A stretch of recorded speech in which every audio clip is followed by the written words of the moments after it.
On today's episode of the Outlet Podcast, we're going to be discussing big screen biopsies and a lot of revelations going on in the DC universe. You are listening to the Outlet Podcast. Connect and recharge.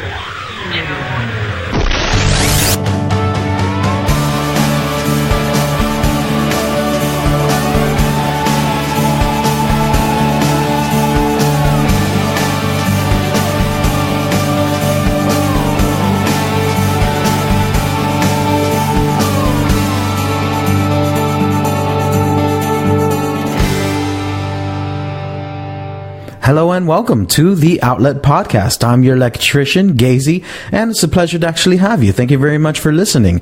You guys can find me over on my Facebook page. Let's go straight into it, you guys. Straight hardcore into it. What do you guys think?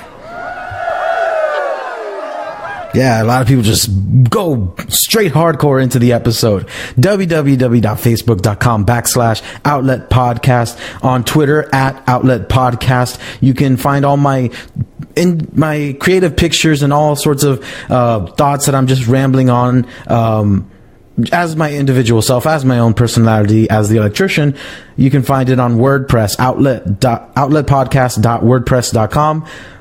To listen to the episodes, you can find archived episodes and possible vlogs. I'm testing that out right now. You can find on YouTube. Just search Outlet Podcast and it will be there. Now, as far as the other audio media, as far as my adapters, my Q&A segments, as far as the actual podcast episodes, and as far as the acoustic sessions that I produce, you can listen to SoundCloud. Get the SoundCloud app or just go to the SoundCloud website and you can find me if you just search Outlet Podcast. All of that is updated there. Also on iTunes and Stitcher Radio. So that is all the ways you can find me, and I'm excited for this episode. There's a lot of stuff I definitely want to talk about. If you know me, if you've been listening, you know that I'm a comic book DC fan, Marvel fan. I've been become a little bit more DC. If you see this right here, Superman versus Wonder Woman, the latest issue. I'm definitely interested. I'm excited with what DC has been doing, even though they've really messed up Batgirl for me. That I'm just not a fan. Definitely disgusted. I don't like what they're doing with Batgirl, but we'll see. I mean, I'm used to Barbara Gordon and as a woman, not a teenager that's growing up, and that just kind of like depresses me, and I'm not truly excited about that. But I'm excited to talk about all the other developments because there is big news regarding a Killing Joke movie. But first, before we get into the DC universe, let's talk movies with the big screen biopsies.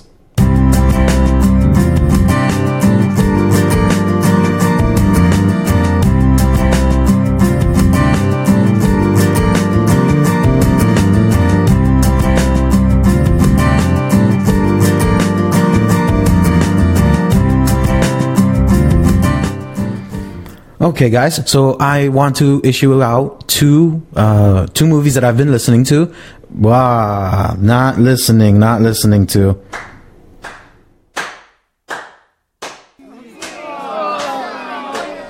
Yeah, I definitely deserve that. Sorry, you guys. There are two movies that I've watched, two cult classics that I've watched on Netflix, and they're on Netflix. If you search for them, you will find them. And I would love for you to follow and watch them also, and give me your critiques at Outlet Podcast on Twitter. On Facebook, you can respond because a lot of people are talking to me on Facebook and stuff, so that's pretty cool. If you're on Facebook, remember to send invitations to your friends about the page. Share the information that's always going up, and let's grow that community. So one of the big cult classic movies that I saw for the first time is The Big Lebowski. I am new to The Big Lebowski. I've always heard about it in my teenage years. It's always been like a taboo. It's kind of, in the marijuana pot smoker culture, the counter-revolutionary culture.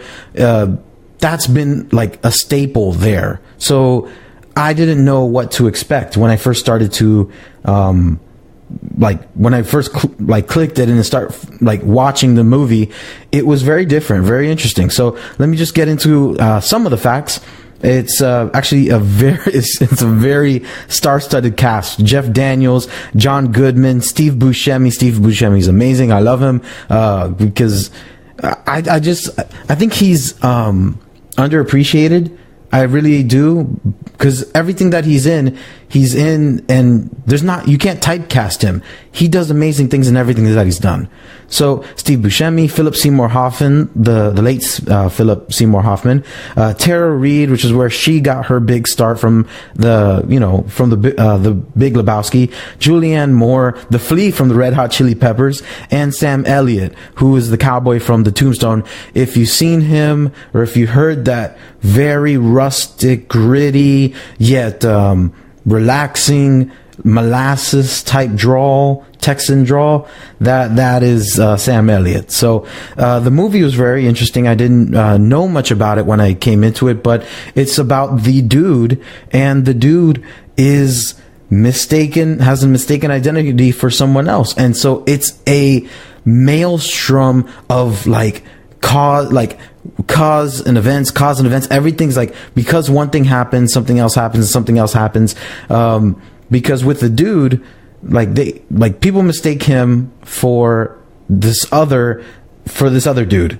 He's mistaken for another Mr. Lebowski. So it's a mistaken identity movie. There's one Mr. Lebowski, and he's like a super rich old white guy in a wheelchair, and then you got the dude who's also Lebowski.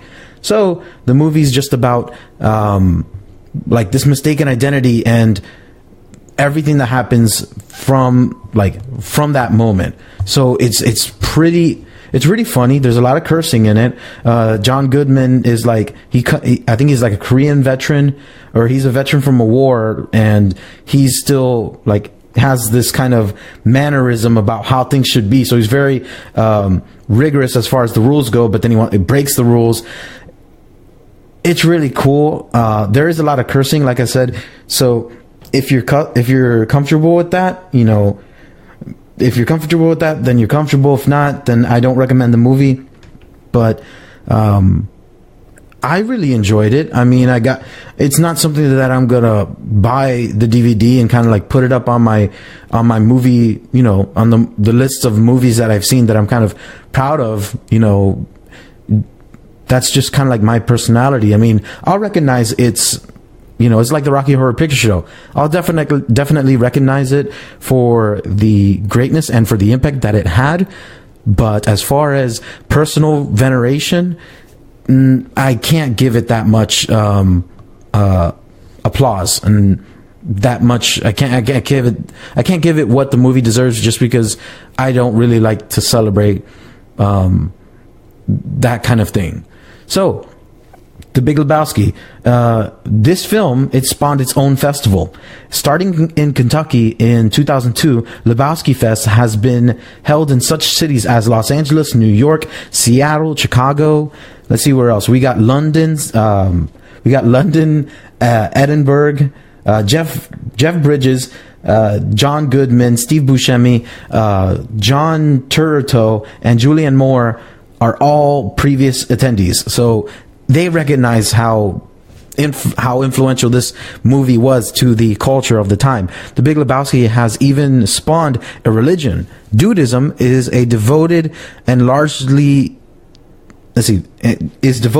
largely to philosophy and lifestyle of Jeff Bridges' character, the Dude, and was founded in 2005.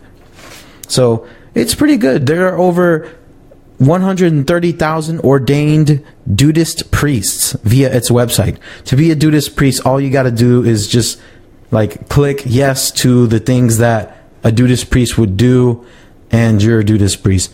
Listen, there are dogs who are Dudist priests. There are cats who are Dudist priests. Anybody can be a Dudist priest. If that's something that you're into. We got also a friend of the Coen brothers, Peter Exlin, was also an inspiration for the film. It was Exlin who coined the phrase, "It really tied the room together," referencing his own rug and also once found a schoolboy's homework in his car after it had been stolen, later confronting him with it. So that's something that's in the scene. Like, there's, in the first like few minutes of the episode, there are two guys who are trying to get their money back from Mr. Lebowski. One of them actually urinates on the dude Lebowski, his rug. And that's all, that phrase, you just hear it all the time. You hear it like back and forth. He's like, oh, it really tied the room together. It really tied the room together. So that was pretty cool. The line that they have, the dude abides, is a reference in the Bible, in the book of Ecclesiastes, chapter 1, verse 4, because in the Bible it says, one generation passes away and another generation comes, but the earth abides forever. Now, the phrase, the dude abides, and one generation passes away and another generation comes, but the dude abides forever. So that's like kind of like their take on that verse. It's not like a super hateful. It's not even a hateful thing. It's just like a coincidence of sorts. I'm, as a Christian, I don't take people like Stone Cold Steve Austin, breaking the glass, and Austin 3:16. I know what you're doing it for. You're doing it for the publicity. It's fine, dude. No one cares. So the dude's rug being peed on is mentioned 17 times throughout the movie. The fact that it really tied the room together is noted 5 times. So it's a really good movie. It's like, it follows this genre of movies. I in my personal opinion, I want to say that from the 90s going to maybe around 2005 or so, 2005, 2006, there was a cluster of great cinematic movies, and I give my generation a lot of applause and pomp and circumstance, because I think my generation has kind of produced so much. I mean, thank us for the internet. We had to endure AOL and the 1500 free hours from the AOL discs and the Earthlink discs that they would give out at Walmart, like right before you leave the store. They'd have all these discs lined up. So yeah, that's and we also produced some of the greatest music of all time. I mean, when you go back from 20 years from now, when you go back, what are you going to think about dubstep? Like, what are you going to think? I mean, if the drugs haven't affected you that hard, what are you going to think of dubstep? Like, when you look back, you're like, oh my gosh, all that stuff was just like club music. It was nothing else of like substance. So I really love what this generation produced. That being said, the F word or its variations is said 292 times during the movie, which is more than in Scarface. There's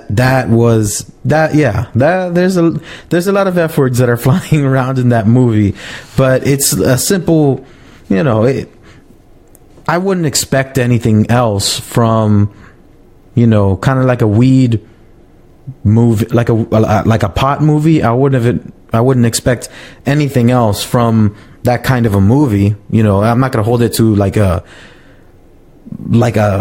very serious movie. So that's kind of my opinion. So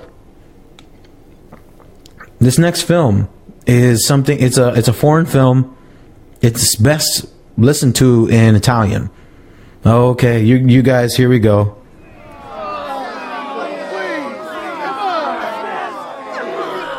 I know. There's more. Listen, but I don't know I don't know. My personal opinion is that it's not, there's more to your experience and your education than just what American cinema, American education system. There's more to that. I think the world is one of the best teachers in and of itself. If you actually turn off, your CNNs, your MSNBCs, your Fox, if you turn these various different news sources off, turn on Univision. It's in Spanish, but you can you can put that closed caption or whatever. You can change the language so at least the subtitles will come out different. There's more current events going on. You can listen to the BBC. Now, I'm not trying to tell you, I know the BBC has an amazing, as far as their eloquence and as far as their education, as far as how they report, they're pretty amazing. But and it would be even a challenge for me to understand the capacity of just the vernacular that they're using. But it's to better yourself and to make you more knowledgeable, because as an American, I feel that we don't look at ourselves from a global perspective, because we're just looking at ourselves from our own country. That has its pros and that also has its cons, because at one side, I do care about what others think of me, but it's important to care about what, it's important sometimes to care about what they say. However, often or sometimes not what they say. You need to take everything with a grain of salt. So I recommend this movie. It's called Life is Beautiful. It was in 1997, and it was translated in February 12th, 1999. You can listen to the translated version. However, it won't take away from the emotion of the movie, in my opinion, having seen it, because I watched it both ways. I watched it, with subtitles and also translated. This is a comedy.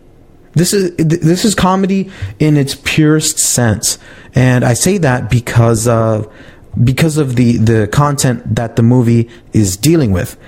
So let me just give you some facts before I actually talk about the film itself. I don't want to spoil it for you, so I'll tread lightly. It was directed and features. It was directed, and the feature role stars Italian national treasure Roberto Benigni. This guy is as tactfully and gracefully funny as Jim Carrey. We all might know Jim Carrey. You might know Jim Carrey for silly movies, or The Number 23, which is his attempt of going a little dark. But Jim Carrey has had some very beautiful movies. There's that movie, if you know it, at Outlet Podcast on Twitter or Facebook.com/Outlet Podcast. Let me know on the fan page. It's the one where he is it's like a reality, but he is the star and everybody else is actors all the way around him.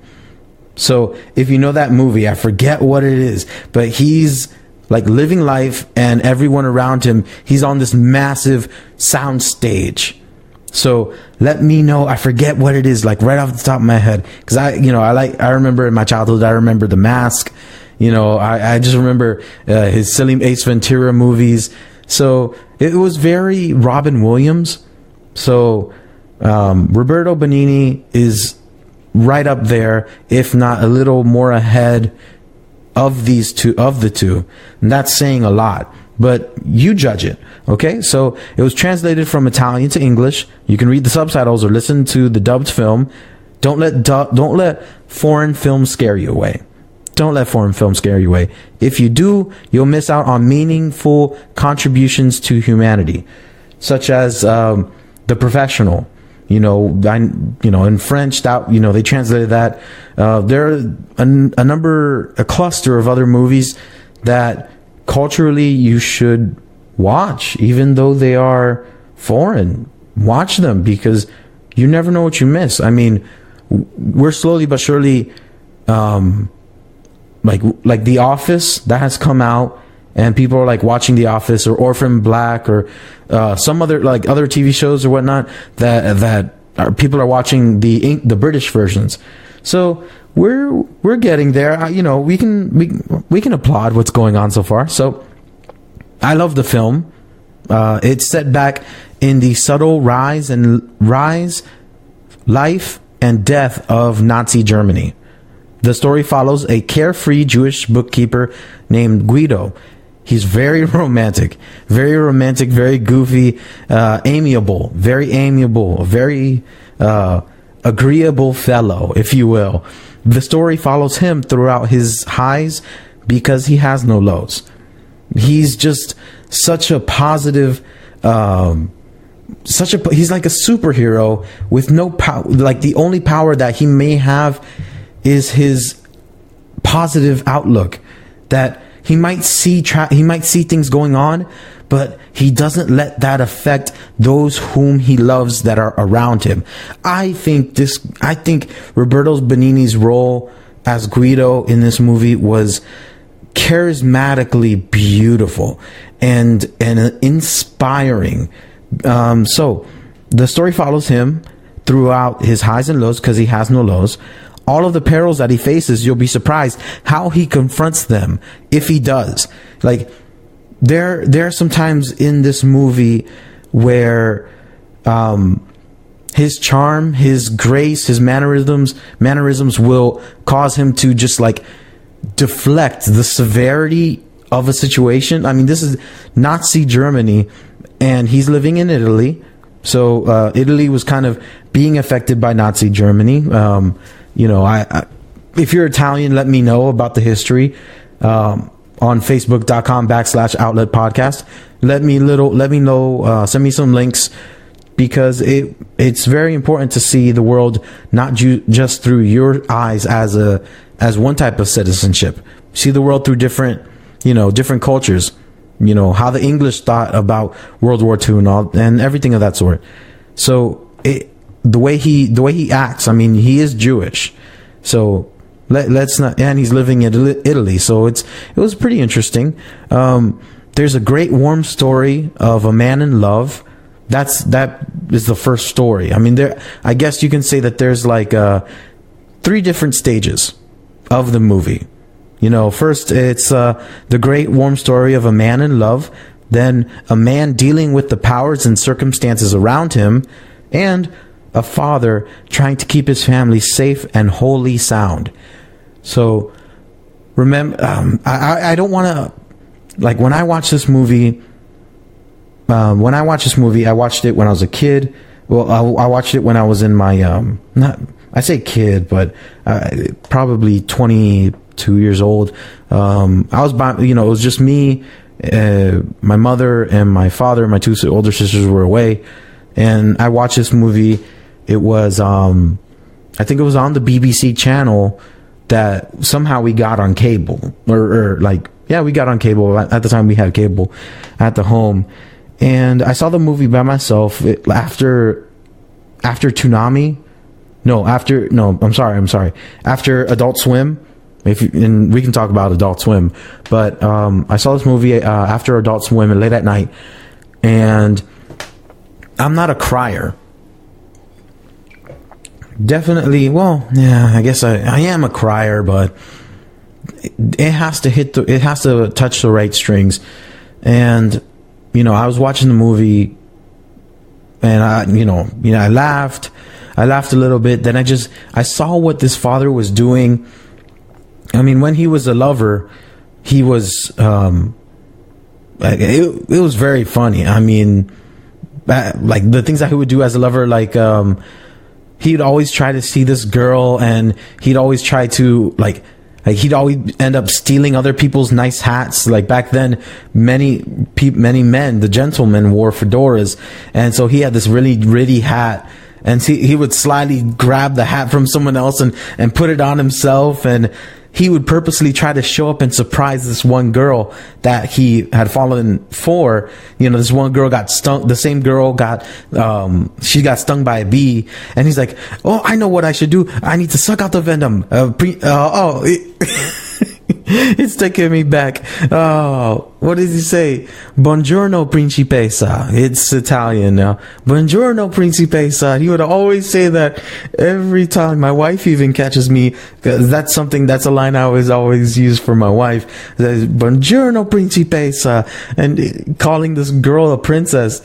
And it was very classy romance. I mean, he tried his best to make the situation as best as he could. I mean, I know I'm repeating myself a lot. It's because it impacted me a lot, because I saw him as a lover, then I saw him as a father in the future, in the not too distant future as far as the timing of the movie goes. And he ends up his family ends up entering a Nazi concentration camp. And so when I saw that and what he did for the sake of his family, how he was able to rescue them, and I'm not spoiling it, he was able to rescue his family. How he was able to rescue his family, I remember sitting down watching the movie late at night, and I'm very spiritual. And when I say spiritual, I'm not talking about this cheesy, superficial, I'm spiritual, you guys. I watch Supernatural, and I have tarot cards, but I don't really use them. And, the aura and blah, blah, blah, Zen, get out of my face. Get out of my face. If your spirituality is tied up in what's popular, then you're a joke. I mean, is that something that you're just liking on your Facebook just to get attention from people that you like your Libra sign or whatever? I mean, did you know that the astral signs were changed 2-3 years ago because of whatever reason? Now all of a sudden, if someone was a Scorpio, now they're not a Scorpio anymore. Oh, how convenient. And I mean, yeah, I'll definitely take that. That's how I'll live my life. Going to a psychic and having them tell me how to live life. Yeah, sure. So I just find that superficial. Superficial, if you will. So I am a spiritual person. I accepted Jesus Christ in my life back in my childhood. And I grew in my faith. I didn't just stay there. There are days when I feel all by myself. There are days that I'm, when I go through highs and when I go through lows. And that will be the next episode. One of the next episodes is that I want to talk about is depression. But I watched this movie and I couldn't help, when I saw what a father did, I just thought about my Father in heaven. My creator, God. I thought about God and what he did for humanity, what he did for all creation. The things that a father would do. I mean, if in your life you don't have a father figure, it's tough for me to automatically say, well, if you were born, you do have a father. Whether that person wants to acknowledge you or not as a parental, as a parent, that's something else. But everybody does have a father. Tragically, in life, many men just are in there for the sex, and they're not in there for the child. As sometimes women are. Sometimes women are in there for the sex, and they're not in there for the child. So I was fortunate, and I thank God that my dad stuck around. He stuck around for all my life, and he passed away. He passed away almost 2 years ago from now. So I never really attributed. I just saw what God did, because I know my dad was always sacrificing himself, his life. My dad was never rich, but he sacrificed his wealth, whatever wealth could be. He didn't die with a 401k. He's just a hardworking landscaper. So when I saw when I see what God is trying to do with the idea of a family, when I see how he models fatherhood, God is the father. And when I see what he did, the sacrifice he made by sending his son, who is who he is. I mean, I am just like my father who passed away. You know, there's a connection that is established between us. The DNA, maybe mannerisms, maybe gait, the way we walk, maybe, I don't know. But that's the way Jesus said, to make it simple, that I am the son, he is the father. And so when I'm a son, I'm one of God's children.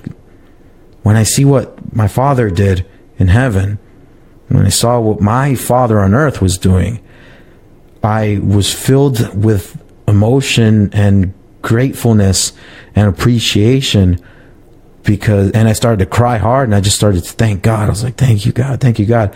Because in this movie, I was seeing the lengths of what a father had to do for his family.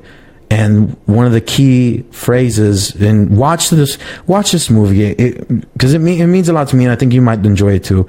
One of the key phrases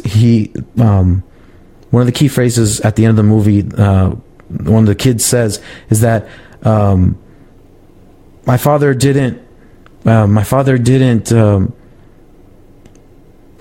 fulfilled his promise.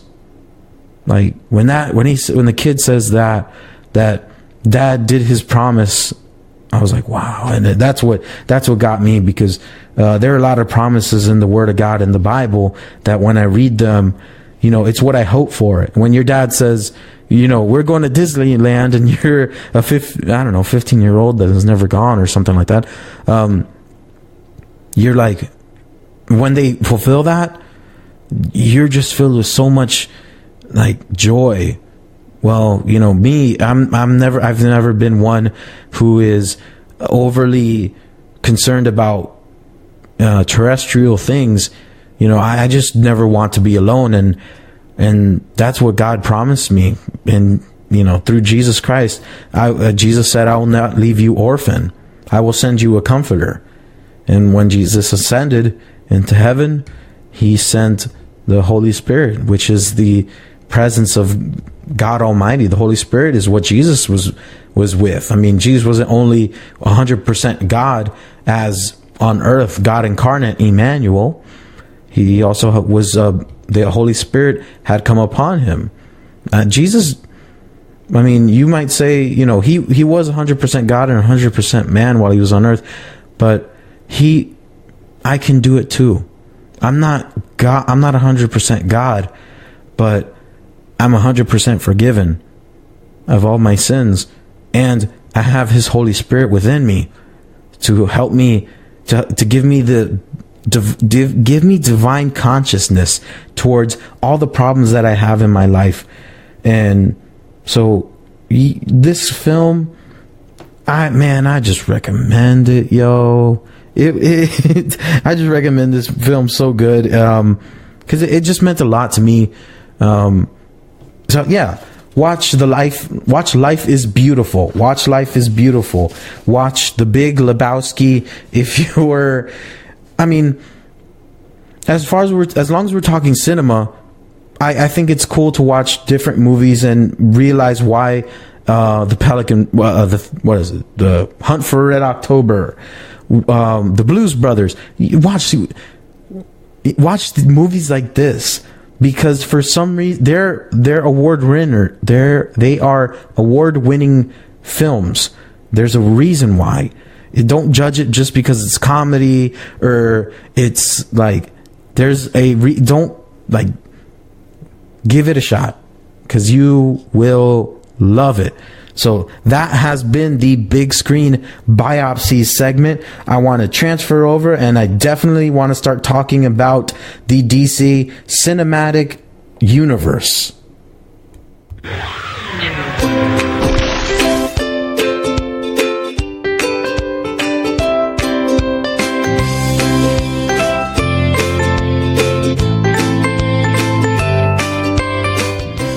Okay, you guys.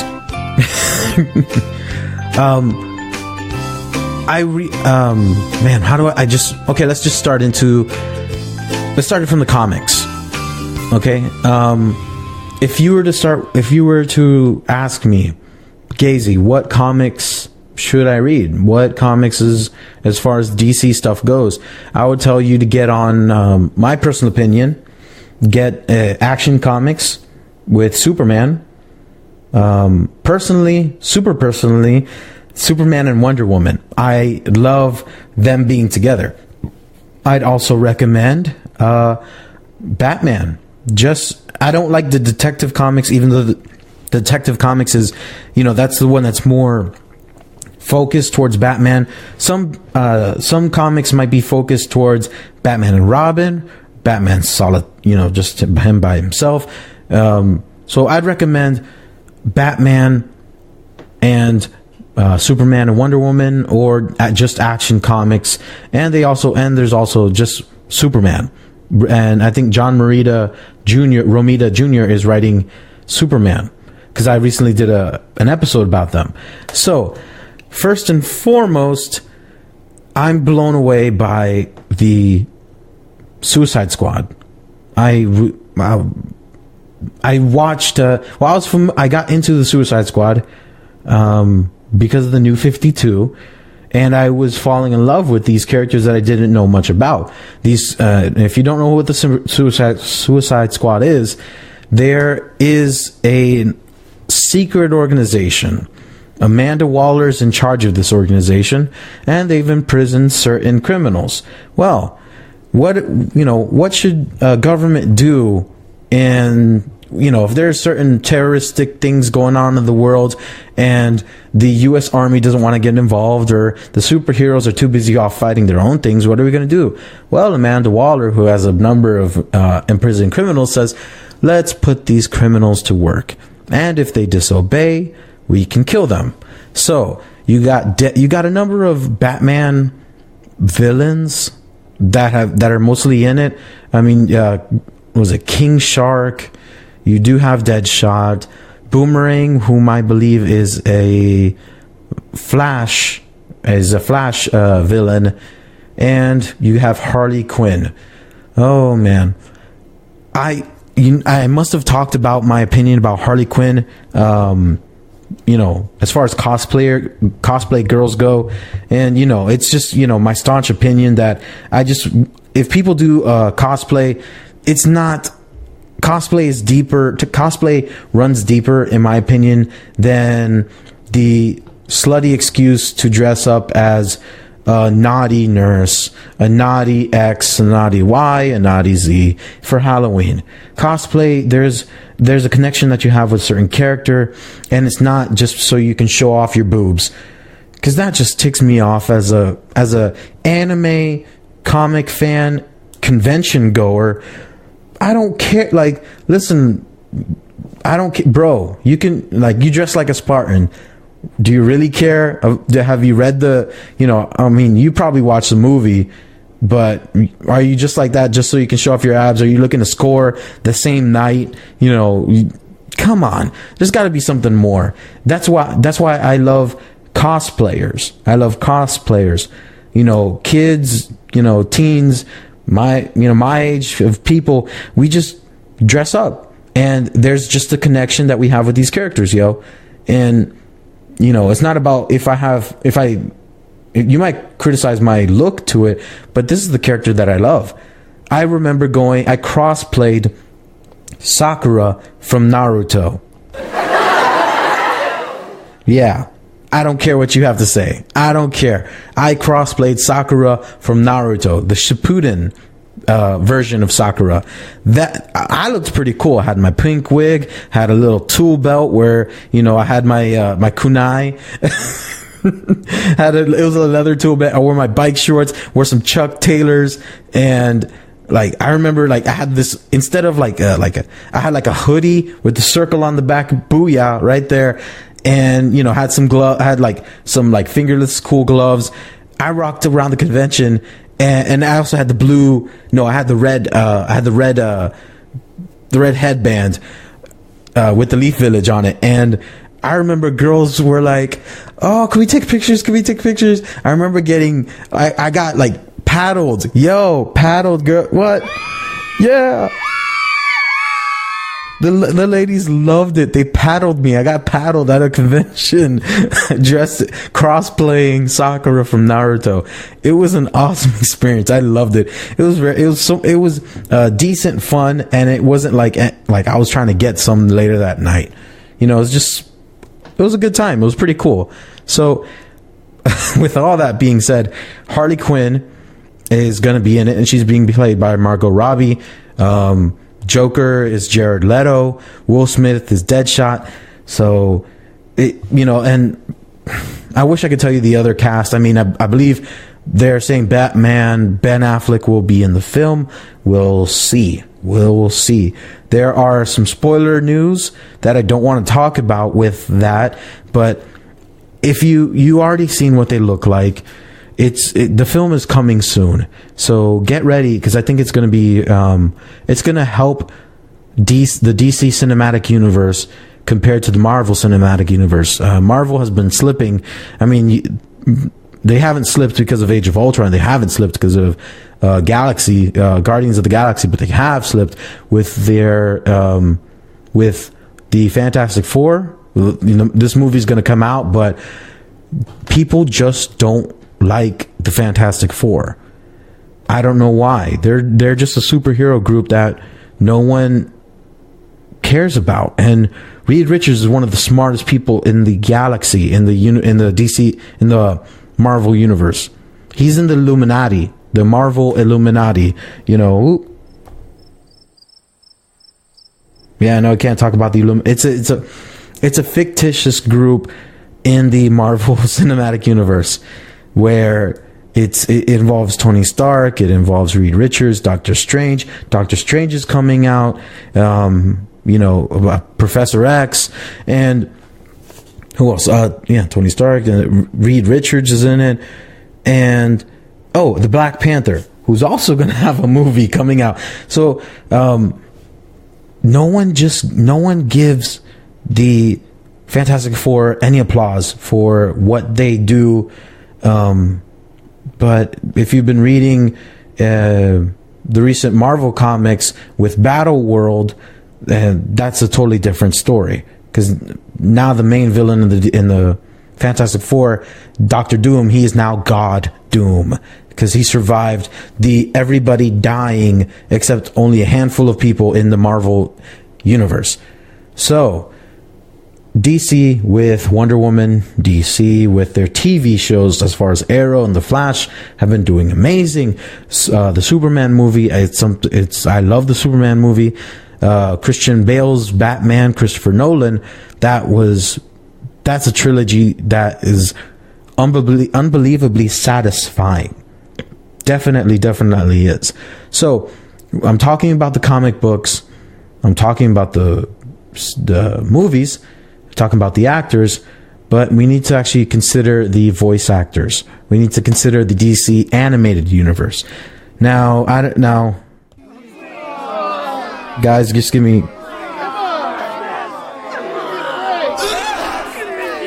Come on, okay. There's a big, one of the big problems that I have, and I just hope that people get over it, and that we consider anime art, because let me tell you, DC, as far as the Bruce Timm Batman animated series that went on in my childhood, stands the test of time. The comic books that I have that have that same style of animation that's actually now in illustration for the sake of the comic book has grown in value. The DC animated universe is has the chokehold because of a lot of voice actors. Let me brighten up the screen here. Voice actors like Bruce Greenwood as Batman, Jensen Ackles, who is Red Hood, Neil Patrick Harris doing Nightwing. I mean, I'm going through a list of people that are on a specific film, which is Under the Red Hood. One of the best movies, one of the best interpretations from a comic book in the DC animated universe is Under the Red Hood. That interpretation, I mean, there are other interpretations. And one of the best voice actors in that movie, in that animated movie, is John DiMaggio. John DiMaggio is he's an unbelievable voice actor. I mean, he's done, I Know That Voice, which is a documentary, Penguins of Madagascar. He's been in the Arkham Knight video game. He's been in Futurama, because I believe he even voices Bender. John DiMaggio voiced the Joker. Now, I know, just follow me, because there's just so much that's going on in the DC universe. John DiMaggio's Joker in Under the Red Hood is the most gangster and villainous Joker. I mean, he's not this Joker that we grew up with. Now, the Joker we grew up with, guess who? Mark Hamill, Mark Hamill's Joker, who Mark Hamill also, he had supposedly retired the Joker. And believe it or not, the Joker, I don't want to be spoiler alert. 1, 2, 3. The Joker is in the Arkham Knight video game. So I'm like surprised. I'm like, wow, Mark Hamill. I mean, I thought you retired. Are you going to be like Hulk Hogan? Like, are you coming back? Because they're just two different Jokers. Now, we're talking about Jared Leto's Joker. You're talking about Jack Nicholson's Joker. You're talking about Heath Ledger's Joker. You're talking about Romero. I believe his name was Romero.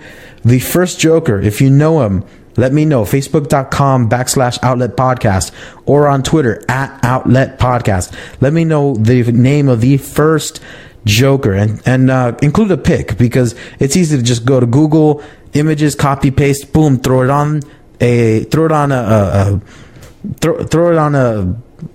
Facebook thing there. Yeah, do that. Yeah. So, all these different interpretations. I appreciate the interpretations. I think that they're healthy. Mark Hamill could, in my opinion, he couldn't fit this current Joker for Under the Red Hood. It was just a completely different Joker who is very sinister. Now, Mark Hamill's Joker, if you were to go to the DC animated universe and you were to watch, or just go to YouTube and type in The Return of the Joker, type in Mark Hamill Joker, there are scenes, especially even in The Dark Knight, where the Joker, apart from being very cheesy, there are some scenes where he is unbelievably dark, very sinister. Mark Hamill knows how to get dirty. So when this Joker came around for Under the Red Hood, I was like, well, I kind of miss Mark Hamill, but he said he retired. So, okay. Now, I'm saying all of that to come full circle to this point here. They are doing the Killing Joke. Now, that might not mean a lot to you, if at all. And let me let you know why it should matter. This animated movie that they're going to produce, The Killing Joke, it will be it will be a massive film. It might even get on the movie screens, as for maybe like a week or so. I'm hoping so. In this movie of in the comic of the Killing Joke. Let me just type it in real quick. Yep. In this comic of The Killing Joke, obviously, it's a Batman film. I don't want to spoil a lot, but Joker's being Joker. Barbara Gordon's involved, and if you don't know, I mean, it's hard for you to not know by now, but the Killing Joke is where Joker, the clown prince of crime, shoots Barbara Gordon, and like paralyzes her. He paralyzes Barbara Gordon and takes pictures of her, and so when like naked, and he's trying to drive Commissioner Gordon crazy. So this film, it will have subtle notes towards the quote unquote origin of the Joker. Now, no one knows the true origin of the Joker. They're never going to say what is the origins of the Joker. There are perceived notions of how the Joker came to be about. The Red Hood was one of the Joker's characteristics. He, supposedly, that's who he used to be. But DC Universe, in the DC, everybody in the DC business and Detective Comics, they're not saying that the Killing Joke is the official origin story. It depicts him as a failed stand-up comedian who agrees to aid a gang of criminals and is thwarted by the superhero Batman before being disfigured. In doing so, he's driven insane and attains his super villain persona.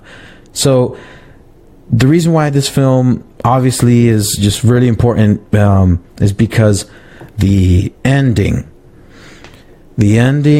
is very interesting, because Batman, is always trying to go after the Joker, and the Joker's kind of like explaining himself, and people have thought that no one knows what happened, because I read the comic, and you see that the Joker says a joke, but and Batman's laughing, and then there's a line on the ground that's being like, the police are coming, and it looks like Batman has his hands on the Joker's neck, and there's a line that's slowly that's made by a reflection of police lights on a puddle, and then there's a part where the puddle like breaks and it's like dried ground, and the light is broken. So that never, I was like, okay, I mean, the police are there and Batman's holding the Joker down. Well, according to the original, English author Alan Moore, and, the original, it was illustrated by Brian Boland. According to the original, story, Alan Moore, and I believe someone also said that Batman ended up killing the Joker. Now, that's not, we're going to see what this, we're going to see what is said, because the Batman doesn't kill. I know I'm stuttering, and I'm it's just because the severity of what this does. I mean, Batman, even in the video game Arkham Knight, I never wanted to kill the Joker. This is a part where you but it's like a dream sequence. I didn't want to, I had the Joker in a chokehold, and I didn't want to kill him. And I was I just put my remote control down, and it was 10 minutes of just looking at Batman on the TV screen, choking out the Joker. Because I was I don't want to push the square button. But I got too tired, and I was all right, fine. I pushed the square button, and yeah. So we'll see. I mean, Mark Hamill I hope after this he retires with the Joker. I don't want to see him do it anymore. It's not for nothing. It's just that I don't like people, if you retire from it, then don't bring it back up. I mean, go off, be like Brett Favre, leaving the Packers. Don't come back. Stay as long as you want, but don't come back and play for all these, the Jets. Why would you come back and play for the Jets, Brett Favre? So Mark Hamill is doing the Joker. Some people are asking if he is some people are asking, is Mark Hamill like cryptic enough? I don't know. Like I want to say he might be, but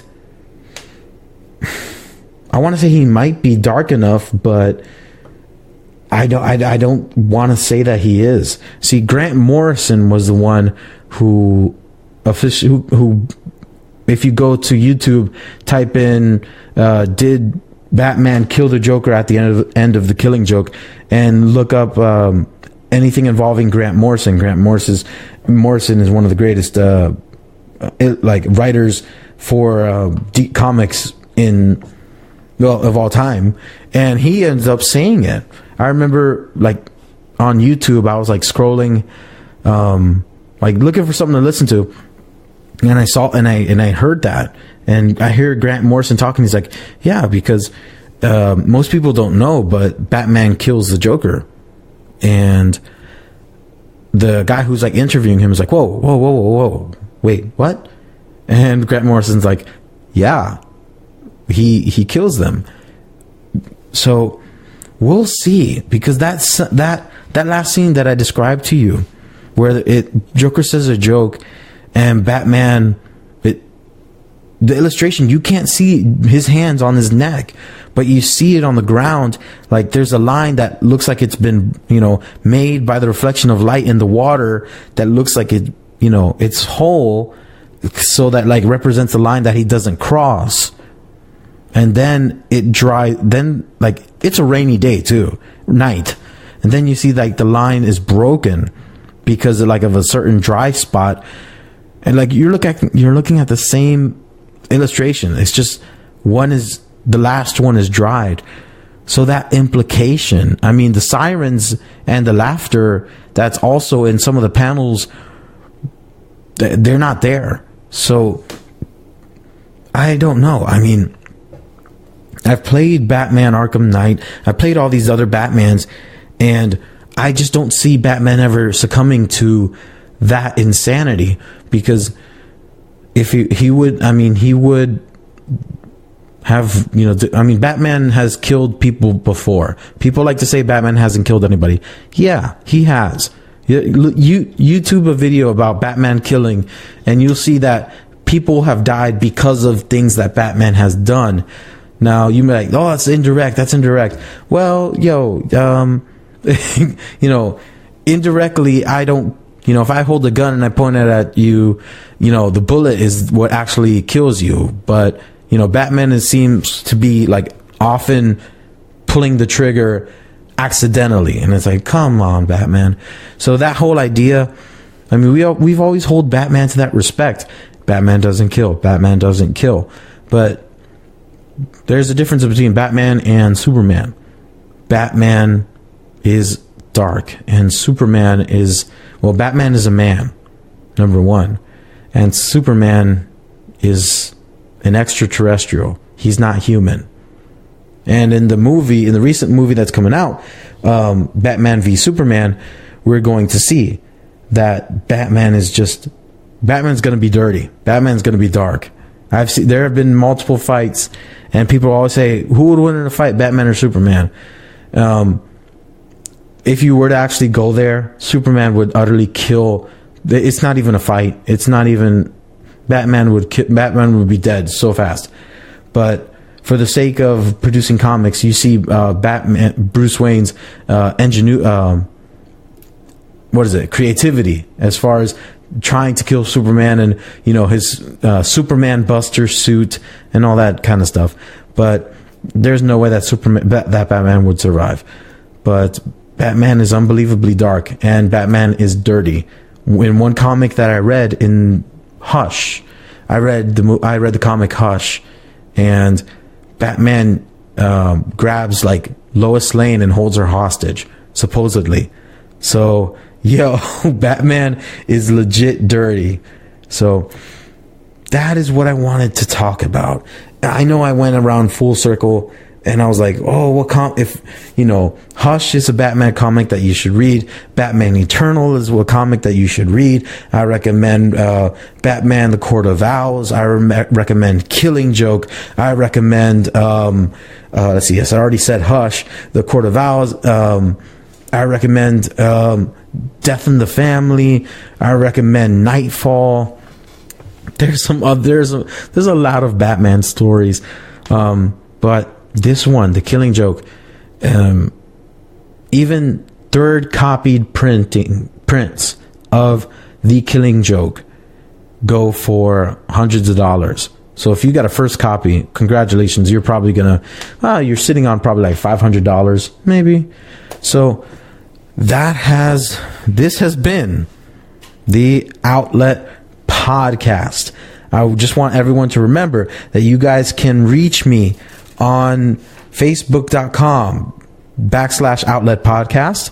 And let's see, you can reach me on facebook.com/Outlet Podcast. On YouTube, just search for Outlet Podcast. On Twitter, @Outlet Podcast. Follow me on my blog, outletpodcast.wordpress.com. Listen. SoundCloud, iTunes, and Stitcher Radio. Go to these sites, download their apps, and search for Outlet Podcast. And you can just if you want to listen to a specific show, they're all archived there. If you have any questions, comments, or concerns, please let me know on Facebook. That's where I'm always at. Like, share, and subscribe. Share it to your friends, everybody. You've been listening to the Outlet Podcast. Just connect and recharge.